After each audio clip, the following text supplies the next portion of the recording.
Bonjour, je m'appelle Alexandra White. Je parle un peu français. So I thank you for listening to me in English. Welcome to Technically Speaking, Improve Your Code with Documentation. So I know if you've attended the previous talk, there is open feedback links. They're in the app. I've made a short link. They're on the website. I want to hear what you have to say, so please give me feedback. And before we get to the good stuff, I'm going to tell you why I'm here. I'm going to define what technical writing is, what makes good documentation. I'm going to tell you the secret to good technical writing, which is knowing your audience. Then I'm going to tell you how to deliver your documentation. What kind of things should you be writing? I'm going to ask the question, so what? Why did you spend 40, 50 minutes with me? And I'll leave you with some final takeaways. So 6 nuggets of information for you to say, okay, I can do these 6 things. So hi, I'm Alexandra. I'm a technical writer at Google, creating documentation for Google Chrome and the Privacy Sandbox. But before I was a technical writer, I was a web developer. I worked with 4 other web developers who had been at the company for 5 years, 10 years, 15 years, and 20 years, which meant we were supporting websites from 20 years ago, and anytime I had to fix it, I had to go to that developer and say, hey, where's the code for that? And what do I need to know about this website? Just help me out here. And my mission was really clear to me. Get that information out of their heads and onto paper. So I did what any millennial would do, and I started a technical blog, right? That's what millennials do, I think. I sold the project to my boss as a way to become a part of the WordPress community. We built WordPress websites. But in truth, I just wanted to take the information out of their heads and put it in my head. And that was the best way I could think to do it. But of course, a blog was only part of the solution. We had to write actual documentation, get some READMEs for our projects, hope that I could get them to start writing code comments. And ultimately, I learned that documentation is not a bottom-up strategy. I can't say, as the junior developer, I want docs, so we should have docs. The managers need to say, we should have documentation, and it's an important part of your job, and therefore you should do it, and you will be reviewed based on your documentation. These are my dreams. In 2016, I attended a conference, O'Reilly's Velocity Conference, and I talked the ear off of some poor cloud engineer about my problems, how I had this need for documentation, how I was frustrated, I was alone writing documentation. And he said, what about you just do that full time? What about you just write documentation? And that's how I became a technical writer. 6 years later, I am now a full-time technical writer. Like I said, I work with Google Chrome and the Privacy Sandbox, and this is the hardest work I have ever done. I think about the nights that I stayed up all night trying to fix a coding problem to realize it was a semicolon missing, classic. But this is way harder.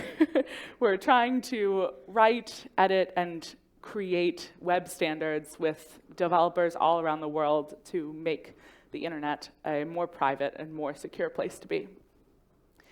So despite the fact, though, that I do write documentation full-time for a living, I still believe that developers should be writing documentation.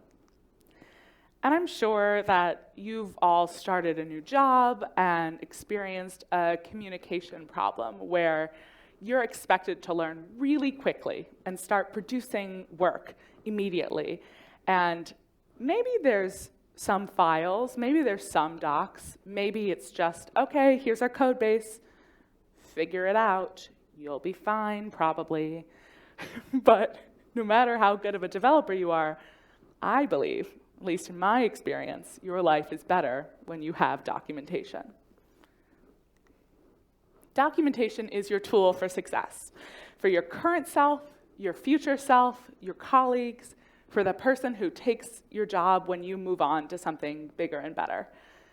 And I've worked with developers and engineers who have walked up to me and said, I don't write good, I don't do the word stuff, you do the word stuff.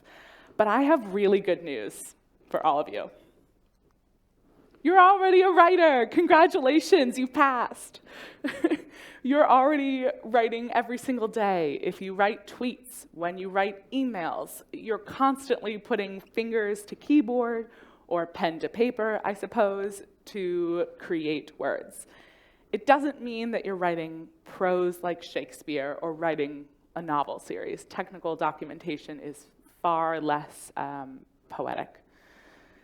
You're probably doing at least a little bit of writing related to your work, too. I haven't met a developer who comments on nothing, creates no technical documentation. This is just an opportunity to think bigger, to step it up, to do more.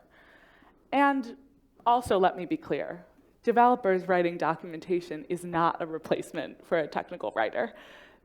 It's beneficial for us to work together. I rely on your expertise to be able to do my job, which is making technical content more consumable. But my job also goes beyond writing documentation.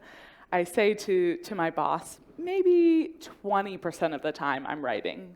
The other 80% of the time I'm chasing down people, trying to ask questions and get clarification and figure out what the priorities are, what our users' needs are.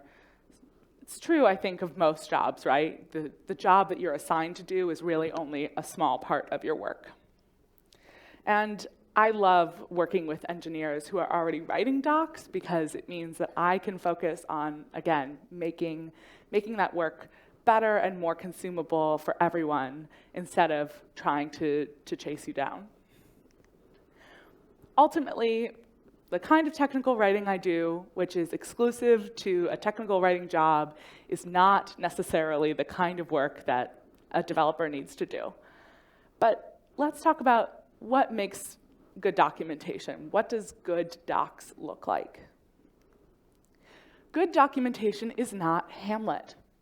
What does that mean? Good documentation is not paragraph after paragraph of beautiful, flowery language. Good documentation should be understood by every reader. Good docs are clear, concise, and to the point.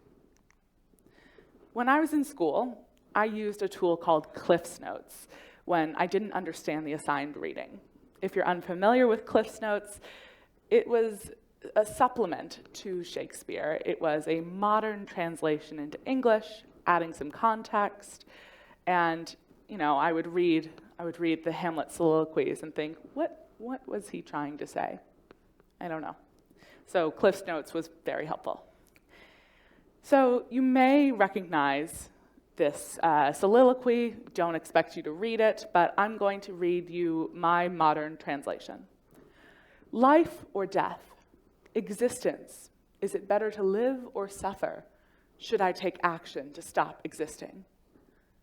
If you recognize this modern translation, it's to be or not to be. That is the question. You might have recognized it. Basically, what he's trying to say is, I'm moody, and maybe I should do something about this. I don't want to be here anymore. Very whiny, Hamlet. Flowery prose like this has no place in documentation. Documentation, most of the time, might come across a little dry, a little unexciting, but let's leave beautiful prose to essayists, novelists, digital marketers, people who are better suited to do that kind of writing. I'm certainly not. So translation alone, however, doesn't actually lead to understanding the content, especially when thinking about works of fiction or works of code. Just saying this is what's happening isn't necessarily helpful. It's giving your work context. Translation might help some people understand, but it's really just the first step. Technical writing is clear and concise. So let's set expectations for what kind of writing you should be doing as a developer. Your job is to fully understand the products and the features that you are building and support. By writing that information down as documentation, you're more likely to understand the work that you're doing and be able to explain it to someone else and remember it in the future.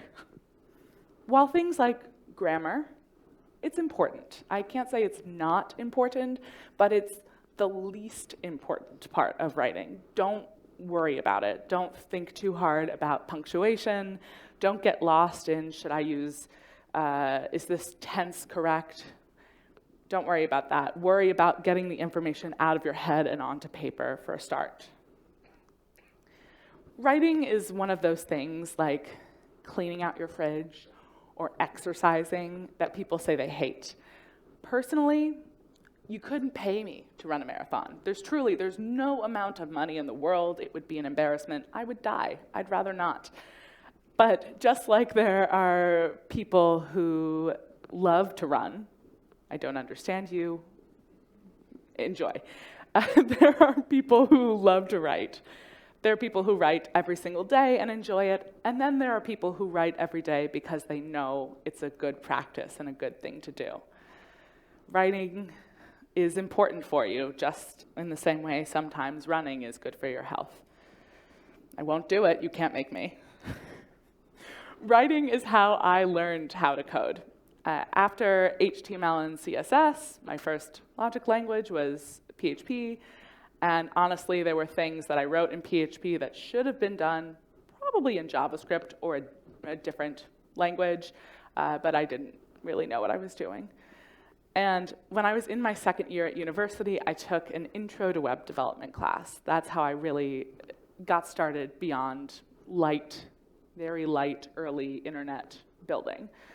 And we were given a task to build our own portfolio website. So I thought, I can't build anything good. It's going to be ugly and terrible. I'm going to take someone else's template, and I'm going to modify it so that I can have a website that's not an embarrassment.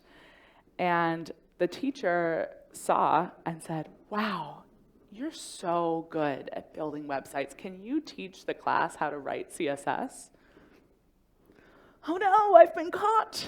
You found me out. I don't know what I'm doing. I just figured I would make something blue instead of red.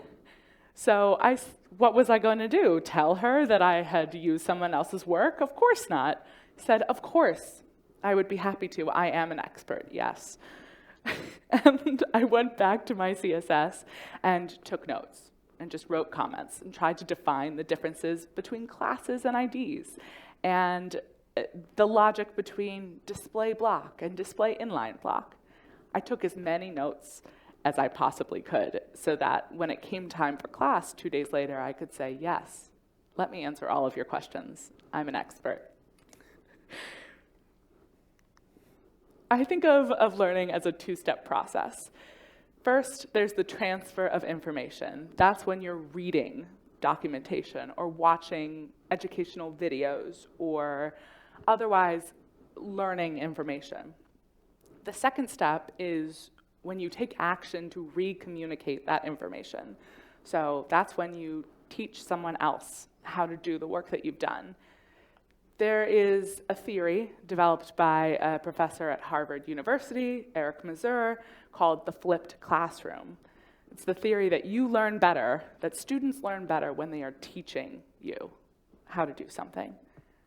I became a better developer by explaining my work. I was able to understand CSS, partly by, again, furiously writing as many comments as I could in drinking so much coffee and just trying to stay alive.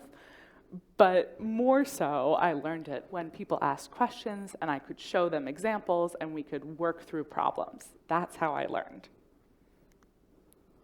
Writing is also important for your efficiency. If you write documentation first and write it well, you're likely not to get 100 emails after the fact that say, what is this? What do I do with this? Poorly written documentation can lead to misunderstandings and cause errors.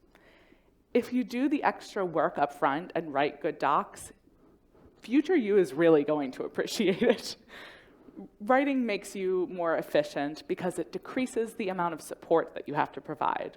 Or if you have a team of people who do support, they will really appreciate it. They will be very thankful because they can support other problems that are not, how do I install this? I don't know how to install this. Running, good for your heart and health, I guess. I guess I have to be convinced because I'm using this metaphor, right? Writing is good for you. It's good for your comprehension of work. Writing is hard. It is not easy. It is a thing that you have to keep doing and keep practicing. Good writing, even harder. I don't want it to seem like all of a sudden you will have perfect docs. It's about trying again and again, and the more you do it, the easier it will get. It's caring about your users, your colleagues, and yourself. Documentation should not just be sprinkled on top of your work. Sprinkles are lovely, decorative, colorful crunch added at the end of a dessert. Documentation shouldn't be the last thing on your list, sprinkled in at the end in a small supply. It should be worked in to the work that you're doing. In the United States, where I'm from, it's very common to have a confetti cake for your birthday. There's a box mix called Funfetti. It's delicious. And the baked cake has a colorful array of sprinkles baked all throughout the cake. Documentation should be like what makes confetti cake great. Integrate the sprinkles of docs throughout your work. Remember, you're not expected to be perfect. You're not expected to have the best writing. You might not even publish it outside of your team. But having documentation that's not the best is almost always better than having no docs at all. Sometimes that's not true, but most of the time, some docs are better than none. So everybody now agrees that writing is good. I can see your happy, shiny faces. Just kidding, I can't see anything with the light in my eyes, but I assume you are smiling right at me. So awesome. Now we can talk about how to write the best possible content, and that's by knowing your audience. Audience is an essential consideration when creating documentation. If you don't have a clear understanding of who you're writing for, you can't meet their needs. Who will be reading your document? And how will they be approaching it? It's easy to categorize this as someone who looks like you, thinks like you, has your level of education, but that might not be the case. Also, how is the audience reading it? Are they reading it on their phone because they're trying to fix a problem? Are they reading it on their desktop just leisurely, the way I hope people read my docs? They're reading it to enjoy it. No one's doing that. Is the reader coming to your document because they've spent 5 days trying to fix a problem and they're stressed out and they feel, if I can't figure this out, I'm going to lose my job?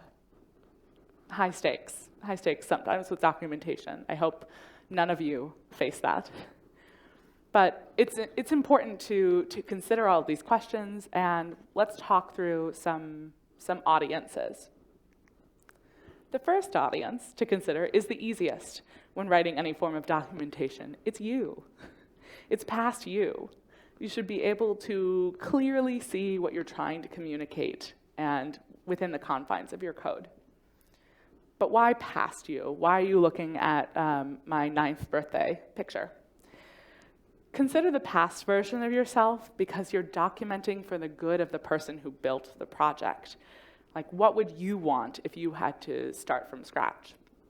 It's possible that before you started building your project, you wrote a design document that articulated all of the things you hoped to accomplish. It's possible that, like me, who thought I would grow up and be on stage and be an actor, that things don't turn out exactly the way you thought it would. Like, here I am on a stage, on a microphone, talking to all of you, but it's not It's not what I thought it would be. Your design doc might not be exactly what you thought it would be. Writing documentation fills in the gap between what you thought something would be and what it ended up being.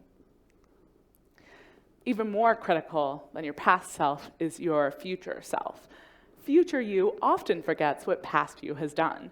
How many times have you worked on a project and then been asked days, weeks, months, years to go back to that project and answer questions? In 2015, I built a WordPress plugin for bingo, and I put it on GitHub and said, that's open sourcing it. That's not what open source is, but I didn't really understand that at the time. I thought, people can just use it. I'm going to abandon this project. In 2019, 2 separate groups of people emailed me and said, hey, we love this bingo plugin, but it's not working. Can you help us? And I went back and I said, of course, I want to help. I want people to use this. First of all, trash code, terrible, as one thinks when you look back at your old work. But also, the only documentation that I had written was a little bit on how to install a plugin. And that was it. There was so many things missing, like how to change certain settings. I could have written tests so I could have figured out more easily what was broken. My knowledge was very rusty.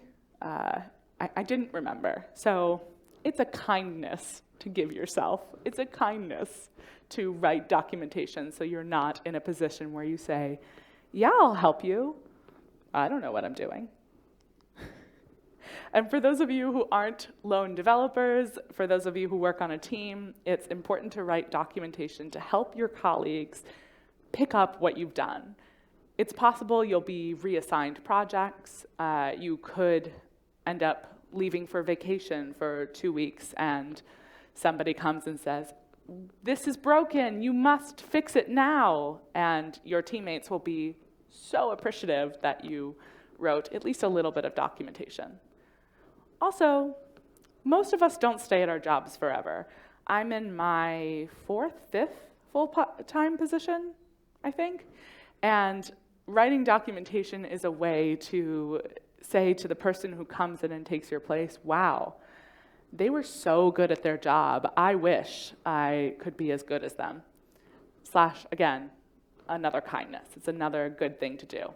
I'm very lucky to have colleagues I can count on when I'm traveling and speaking at conferences with all of you.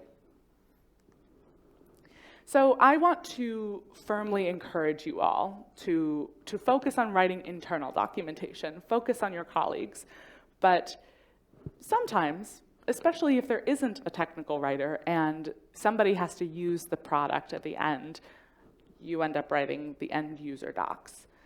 If you're a web developer and you have clients, you might need to write documentation of how to set up and maintain the website, how to change the content. Writing those instructions minimizes your future pain, minimizes the chance you'll get an email on Saturday night that says, there's a typo on the front page and you need to fix it now. Not that that's ever happened to me. If you're building a product for thousands of people, then, amplify that by hundreds. You don't get hundreds of emails saying, wait, how do I do this? How do I fix this? So knowing who your audience is critical in the way you make decisions and the way in which you're talking to them. You understand more their expertise. You're not going to talk to somebody who is a junior developer in the same way you might talk to a fellow senior developer. And you won't talk to an end user like they have technical knowledge. When you write documentation, though, it's sometimes hard to remember that. This is called the curse of knowledge. It's hard to remember that what you know isn't what somebody doesn't know. Basically, if I'm thinking about explaining, I work in privacy and security, there's a lot of acronyms, there's a lot of language that you need to know before you can even start trying to understand the documentation. And defining those things, defining those key terms is really critical for people to come to my documentation and feel like they could understand it. So, some best practices to avoid the curse of knowledge. Spell out those acronyms and abbreviations unless it's universally common, like www, you don't need to spell that out and explain it every time. I write about PII, personal identifying information. Depending on who's reading my docs, I probably want to spell that out. Use exact measurements. I think about recipe writing a lot. If someone just said, just put some flour in there, you'll figure it out. No, that will not help me. If I'm trying to make bread, it will be terrible. So if there is a definite count to something, define the count. And be precise. If you introduce any new terms, define the words in your documentation. Once you understand your audience, then you can pick how to deliver that content. The best time to write documentation is while you are writing your code. You understand your project most while you're actively building it. And the easiest way, of course, is to write code comments, the human-friendly information that the machine skips over. One of the products that I used to cover, I no longer cover, it's called Google Publisher Tag, or GPT. It needs a lot of comments. I've been told that it used to be one very short line of JavaScript, and now it's a lot more than that, and it needs a very long comment to explain how to use it. This was especially important for bridging the gap between the developers and the users who were implementing this code, because we expected non-developers to put this code on their website, but how would they know how to change it? The thing about GPT is there's very specific rules. So there's a specific rule for how you order the information. There's the big code comment says, specify the network, 1, 2, 3, 4, and targeted ad unit, travel/Asia. Indicate multiple sizes with the syntax, width 1, height 1. For multi-size ad slots, declare slot sizes in the same order as in the ad manager UI. It's a lot, especially if you're not already in ads. Like, what are we talking about? But you don't need to understand what that comment means. What you need to know is that there are a series of numbers. There's 2 sizes of an ad that are included, one that is 468 pixels wide, one that is 728 pixels wide, and that order matters. Whatever the person who wants to put ads on their website chooses in the ad manager user interface, they have to include it in the code in the same order or everything breaks. Shouldn't be built that way, but that's how it's built. That's how it's built. So you need the comment so that people understand how to manage that code. Really, your code should be explaining the action it's taking. So there is a function, define slot, and then the code is defining the ad slot where the ad will live. That's sort of self-explanatory. But the comment is giving context. It's helping you understand what to do with that function. So here's an example of a bad comment. The comment says, set the value of the age integer to 32. And then the code does exactly that. It sets the variable named age equal to 32. Your comments should add context, not define what's clearly labeled. You could add a comment that says the age variable must be an integer and not a string. Even better, explain why. Why does this exist? If the variable is used in a function that is not available in the same file, you could say this references this function and where the developer could find that function if they need to make changes. This is adding value rather than including self-explanatory information.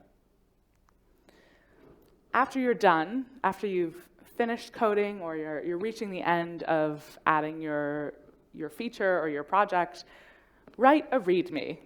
Give a summary of your project. Tell developers what to expect. It's really important for future you, for your colleagues, and for the greater world to know the history of a project. And any project can have a README. It doesn't need to be open sourced. Developer Andrei Sitnik built a project called Size Limit that checks JavaScript performance. And that limit is really clearly defined in the code repository. And the repository, I love this. I love this README. It says who uses size limit. It gives examples. It tells you everything that you need to know. So what's in a good README? Project title. Of course, I think we know that. And a little brief description. What does this do? It can be a sentence or two. There are also, if you have prerequisites or any sort of configurations, definitely include that. There have been times when I've tried to install something and then realized I needed to have a specific NPM package installed, and nowhere in the README did it say, you need to have this installed. Include configuration guides or instructions for how to install the project or how to use the project. Also, add a guide if it's open sourced so people can properly contribute. If you have a lot of rules, you can include that in a separate file as well.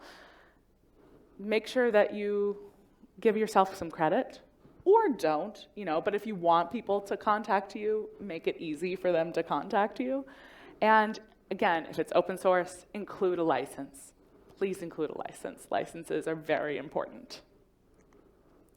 It's also important to write step-by-step instructions.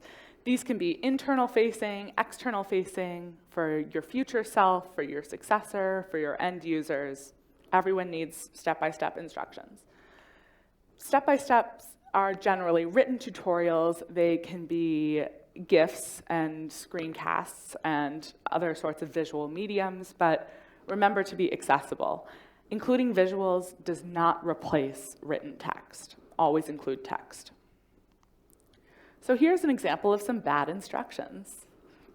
Fried potatoes. Eat fries. Great, I love fries. Fries are one of the best foods in the whole world, but that doesn't, I can guess sort of what to do because I've seen fries before, but that's because I've seen fries. If somebody wasn't familiar, this really wouldn't mean anything to them. Or if they're not comfortable in a kitchen, they wouldn't know what to do. So let's look at a different example. Again, don't worry about reading this. What you need to know is that this lists tools, it lists ingredients, and it lists multiple steps, including what temperature to heat the oil to, and to remove the potatoes from the oil to sit and dry out, and a lot of instructions that you might not otherwise think of. Someone who's comfortable in the kitchen could probably use these to make fries. Writing documents of any kind from scratch is challenging. It's challenging for technical writers too. So instead of starting over always, you can use templates. If you have a technical writer available, ask them. They will be glad to help you and create a template for you to fill in information. And if not, I have some examples that I will share at the end of this talk. The last part of creating a new project or feature is writing release notes. That might be something that you write, it might be something that a product manager writes or a technical writer, but the most important function of release notes is to let users know that something is changing. Something new is coming, something is going away. Here's a release note from one of my favorite applications, Dalio. The release note reads as follows: do or do not, there is no try. I am afraid, my friend, that today you need to choose your side. You can choose the light, path of righteous, or sinister dark. The choice is yours if you have updated to the latest iOS 13. So it's a little out of date, but I love this release note. It doesn't really make sense. Like if you really think about it, if you think about it, you might be able to guess, oh, it's because there's light and dark mode available now. I can switch modes. But how annoying to have to really think about it. It's funny, it's cute, I enjoy it, but also don't forget what the core purpose of release notes is. You have to communicate something to your user. Let's talk about this bad release note that all of us see all the time. Bug fixes, performance improvement. Everything. I'm sure they're on my phone right now. Everybody has written this, right? Why? What should I do with this? What do I do with my application? Do I need to actually update right now? Is it critical? I know sometimes I've had a lawyer come up to me and say, you can't say that. No, you cannot say that. Don't say that out loud. Okay, sorry. There are times when a lawyer will say, this is all you can say. We made changes and it's better now. Okay, that's a good reason. But other than that, please give me more information. Release notes are definitely subjective. Some readers just want the facts. They just want to know this is what's happening. But sometimes some people want entertainment. Like, I made fun of Dalio and their release note, but I liked it. It was funny. The best things to remember are to provide useful, meaningful, informative content. Remember to be human and that your readers are probably also human, no guarantees.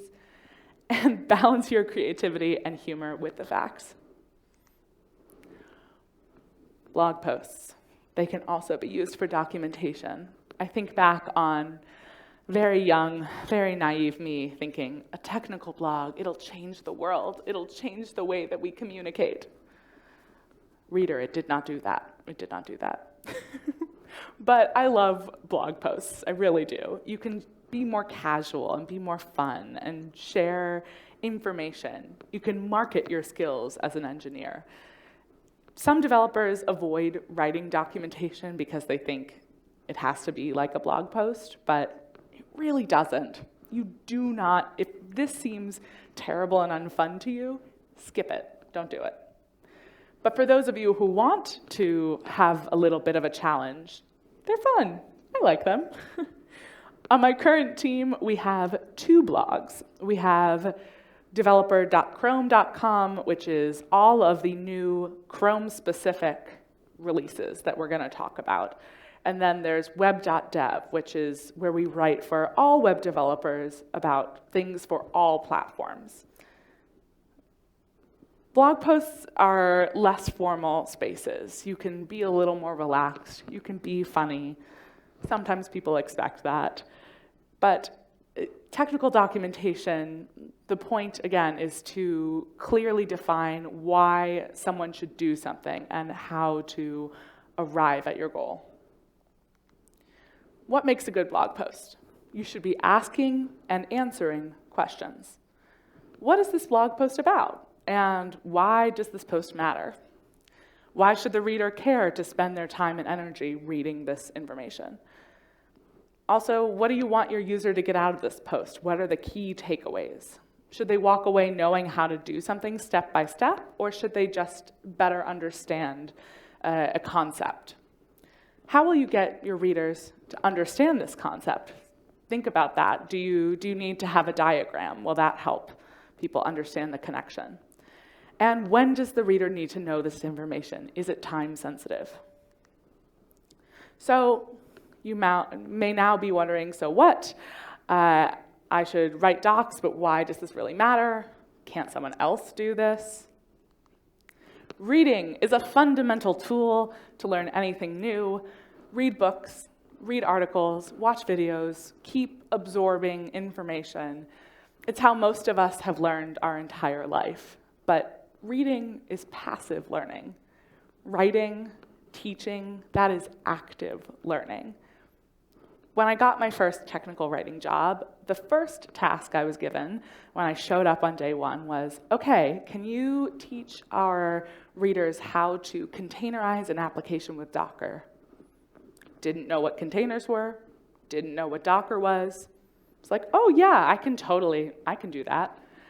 And so I went to Docker's documentation, I read as much as I could, and I started the process of containerizing an application. I wrote down everything I did and every time I failed. That writing down where I failed was really important because I could say to our users, to our readers, you might come across this. This is what you do, and try and better define how to get started. Reading about Docker was not how I learned how to use it. Writing about Docker was how I learned how to use it. Your knowledge is power. If you're a developer who says, well, this doesn't really need documentation, the code explains itself. Most of the time, that's not true. You're talking from a position of privilege. Just the existence of documentation helps open up your project to more people. It's 2022. There's no excuse to not be inclusive of more people. When I was a new developer, I heavily relied on Stack Overflow and blogs to learn new things. I still heavily rely on Stack Overflow and blogs to learn new things. I think that's fairly common. And often, it's because there weren't docs written. I'm lucky to have the time to be able to figure things out. I'm lucky to have resources. I'm lucky to work in a place where people are willing to teach me. But that is not always the case. So think about sharing your knowledge. 100% of developers who write documentation are better developers.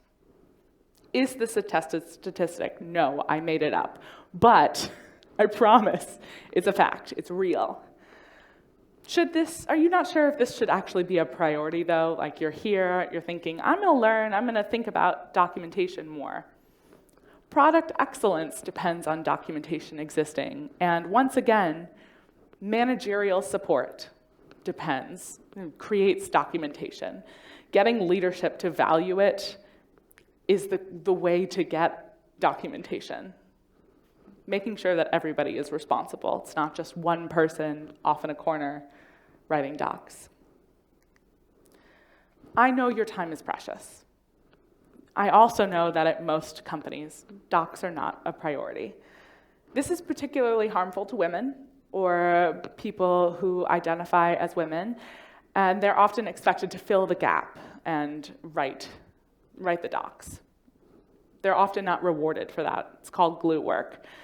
If you're a manager, if you're in this room and you have leadership and you see that happening, I beg of you to make it an entire team effort to see that and to make everyone responsible for documentation. There is real research out there on how writing documentation makes you a better developer. It's not just my made-up statistic, I promise. So I hope you agree with me. I hope that you believe that writing is an important part of your process and that you're going to be inspired to start writing documentation. So here are some final tips to help you do your best work. Be concise. You know who wasn't concise? Shakespeare. On and on and on. Oh, I'm so depressed, Hamlet. Shut up. Maybe I shouldn't say that about Hamlet. He's not real. Anyway, Hamlet is great. Love Hamlet. But there's no place for it in your documentation. If the zombie apocalypse were to happen, you wouldn't want to be explaining the whole situation. You'd want to say, run, take cover, zombies. Like, you want to get out. Start the writing process with a brain dump. That means get everything out of your head and onto paper, onto your documentation software. Once that's done, then you can start to organize it. Add headers, make things into lists. Make sure that things are clean and organized, but you can't have clean and organized docs until you have all the information out of your head. Your documentation should address a problem and then solve that problem. If you miss steps, the reader is going to be left wondering why they failed. What did they fail to complete? And when you're documenting your code, remember who you're writing for. We spent a bunch of time on that. The easiest answer, of course, is yourself. Write for yourself or your colleagues. But if you're writing for an external audience or you're writing for people new to your company, remember to think about the language that you're using. Remember the cursive knowledge. Don't forget to explain things. Similar to the user experience process, it's also important to get feedback. You always get feedback before you release your code, right? There's always code reviews. We definitely all do that. I definitely sometimes do that. You wouldn't release your code without doing bug checking too, right? So, like I said, writing documentation helped me learn. If your colleague has time to help you to walk through it, that would be hugely beneficial. And if you get to the end of your project and no writing has been done, you'll be overwhelmed. Make your life easier and write as you go. Remember, write like a piece of confetti cake, integrate sprinkles of documentation throughout your work. Thank you.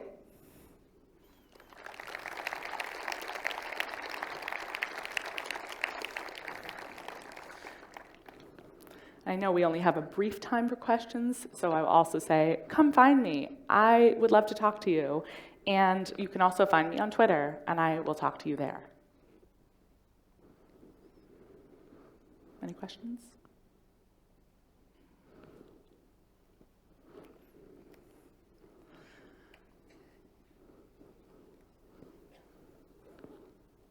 Do you have a routine to keep your documentation reliable? You make an upgrade or something like that to target everything which should be updated after a new version of everything else? That's a great question.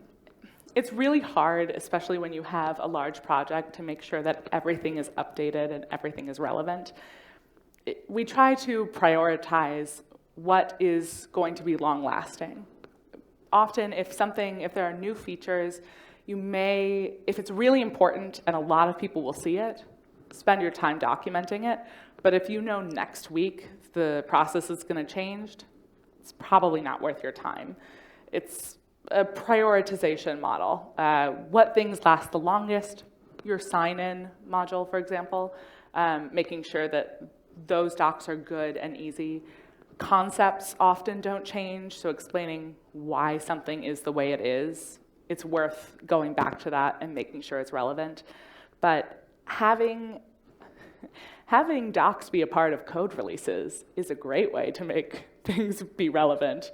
But I also know that is not common, and that is hard to maintain.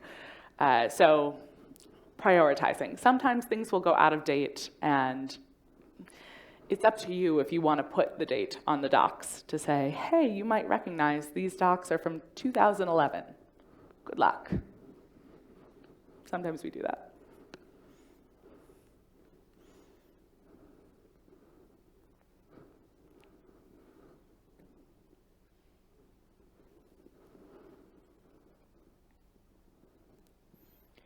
One of the main slowing reasons to write documentation is to try to convince leadership that it's a necessity. Do you have any tips on how we could maybe talk them into it? It's a great question. It's a great question. Documentation to convince leadership that a project is necessary. Documentation to convince people that we need a technical writer. There are so many reasons that you need to communicate with executives, like this matters. I feel like it's important to put numbers in there, business statistics. How is this going to make them money? Most often, it's the amount of time that developers will save by having documentation exist, if that's what you're trying to convince them. If you're writing documentation to convince them to support a project, how much money will this project make them? Or how many views will it get? How many people will see this and come to your company to do something? It's all about the business analytics and putting them big and shiny and in colors. That often is helpful too.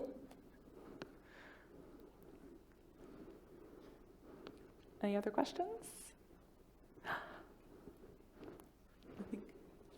Hello, thank you for this presentation. So just you said that before writing a documentation, we should identify first the type of the audience. But sometimes the audience can not be unique and can be multiple. So how we can handle that? For example, if you write a documentation for designers, developers, project managers, etc., should we create different documentation for each type of audience, or create a most generic audience in this case? A great question and a problem that I have to ask myself all the time. I work at Google. Our audience is everyone, right? Like, that's not possible. You cannot write docs for everyone. Prioritize. Once again, make sure that you're deciding who is the most important, maybe the two most important. Be a little more general. I think advanced audiences will forgive you for over-explaining something, but a less advanced audience won't know what to do. So being kinder to the less advanced people is the best practice, I think. And I believe we are out of time, so come talk to me. Thank you for coming.